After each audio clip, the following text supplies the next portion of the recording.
సామాన్యులను ఉగ్రవాదులుగా మార్చి భారత్ పై దాడులకు ఉసిగొలిపే వారిలో జైషే మొహమ్మద్ అయితే ముందుంటుంది. సంస్థ అధిపతి మౌలానా మసూద్ అజాద్ ఇతను కరుడు కట్టిన ఉగ్రవాది. సామాన్యుల మైండ్ లో విషాన్ని నింపి ఉగ్రవాదులుగా మార్చుతాడు. ట్రైనింగ్ క్యాంపులు ఏర్పాటు చేసి మానవ బాంబులుగా తయారు చేస్తాడు. కాండహార్ లో ఇండియా విమానం ఐజాక్ నుంచి పఠాన్కోట్, పుల్వామా, పార్లమెంట్ అటాక్ వంటి పెద్ద పెద్ద దాడుల వెనుక ఈ యొక్క మసూద్ అజాద్ మాస్టర్ మైండే ఉంది. ఏప్రిల్ 22 పహల్గామ్ ఉగ్రదాడికి ప్రతీకారంగా ఎయిర్ స్ట్రైక్ చేసింది భారత్. మే 6 అర్ధరాత్రి 1:44 POKలోని 9 ఉగ్రవాద స్థావరాలపై బాంబుల వర్షమైతే కురిపించింది ఇండియన్ ఆర్మీ. ఈ యొక్క దాడిలో మొత్తం 90 మంది వరకు ఉగ్రవాదులు చనిపోయారని కేంద్ర ప్రభుత్వం తెలిపింది. జైషే మొహమ్మద్ చీఫ్ మసూద్ అజాద్ కుటుంబ సభ్యులు 10 మంది ఆ యొక్క అటాక్ లో చనిపోయారని భారత్ బలగాలు ధృవీకరించాయి.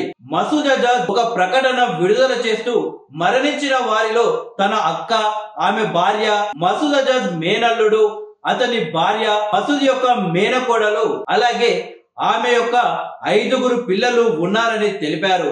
దాడిలో తన కుటుంబానికి చెందిన 10 మంది సభ్యులు, మరో 4 సహచరులు మరణించారని వెల్లడించారు. ఉగ్రవాది మసూద్ 3 సన్నిహితులు కూడా హతమయ్యారని ఆ యొక్క ప్రకటనలో పేర్కొన్నారు. వీరితో పాటు ఒక సహోద్యోగి తల్లి కూడా మరణించింది. పార్లమెంటు దాడితో పాటు పఠాన్కోట్, పుల్వామా దాడి కూడా అజాద్ ప్రధాన సూత్రధారి. భారతదేశంలో జరిగిన ఒక ఉగ్రవాద దాడులకే కాదు, అనేక ఉగ్రవాద దాడులకు అజాద్ బాధ్యత వహించారు. మసూద్ భారతదేశంపై దాడులు చేయడానికి జైషే మొహమ్మద్ కార్యకర్తలను ఉపయోగించుకున్నాడు. మసూద్ అజాద్ తొలిసారిగా 1994 జనవరి 29న బంగ్లాదేశ్ ఢాకా నుంచి ఢిల్లీకి చేరుకున్నాడు.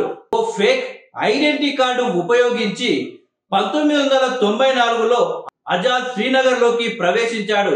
ఉగ్రవాద కార్యకలాపాల్లో పాల్గొన్నందుకు అతన్ని అనంతనాగ్ లో అరెస్టు చేశారు. కాశ్మీర్ ను విముక్తి చేయడానికి 12 దేశాల నుంచి ఇస్లాం సైనికులు వచ్చారని పోలీసుల కస్టడీలో ఉన్న అజాద్ అన్నాడు. 4 సంవత్సరాల తర్వాత జూలై 1995లో జమ్మూ కాశ్మీర్ కు వచ్చిన 6 విదేశీ పర్యాటకులు కిడ్నాప్ చేయబడ్డారు. కిడ్నాపర్లు ఆ పర్యాటకుడిని విడిచిపెట్టేందుకు బదులుగా మసూద్ అజాద్ ను విడుదల చేయాలి అని డిమాండ్ చేశారు. ఆగస్టులో 2 పర్యాటకులు కిడ్నాపర్ల నుంచి తప్పించుకున్నారు. తర్వాత మిగిలిన వారి గురించి ఎలాంటి సమాచారం అయితే రాలేదు. ఇక 1999 డిసెంబర్ 24న కాట్మాండ్ నుంచి ఢిల్లీకి వస్తున్న భారతీయ విమానాన్ని అజాద్ సోదరుడు ఇతర ఉగ్రవాదులు హైజాక్ చేశారు. అతను దానిని ఆ సమయంలో తాలిబాన్ల పాలనలో ఉన్న ఆఫ్ఘనిస్తాన్ లోని కాందహార్ కు తీసుకువెళ్లాడు. విమానంలో బంధించబడిన వ్యక్తులకు బదులుగా మసూద్ అజాద్ సహా మరో 3 ఉగ్రవాదులను విడుదల చేయాలి అనే డిమాండ్ అయితే చేశారు. ఉగ్రవాదుల డిమాండ్ నెరవేరాయి. మసూద్ విడుదలయ్యాడు. ఆ తర్వాత అతను పాకిస్తాన్ కు పారిపోయాడు. UNSC లో మసూద్ ను ప్రపంచ ఉగ్రవాదిగా ప్రకటించకుండా చైనా ప్రభుత్వం అనేక సార్లు కాపాడుతూ వచ్చింది. 2009లో అజాద్ ను ప్రపంచ ఉగ్రవాదుల జాబితాలో చేర్చాలనే ప్రతిపాదన మొదటిసారిగా వచ్చింది.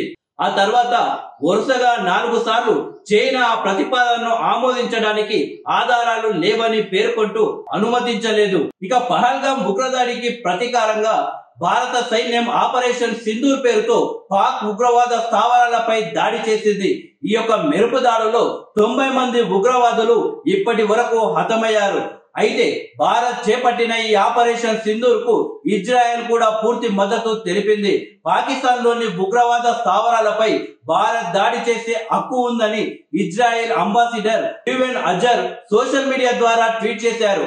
అమాయకులపై దాడికి పాల్పడిన ఉగ్రవాదులకు జీవించే హక్కు లేదని, దీనికి #ఆపరేషన్ సింధూర్ అనే హ్యాష్ ట్యాగ్ ఇచ్చారు.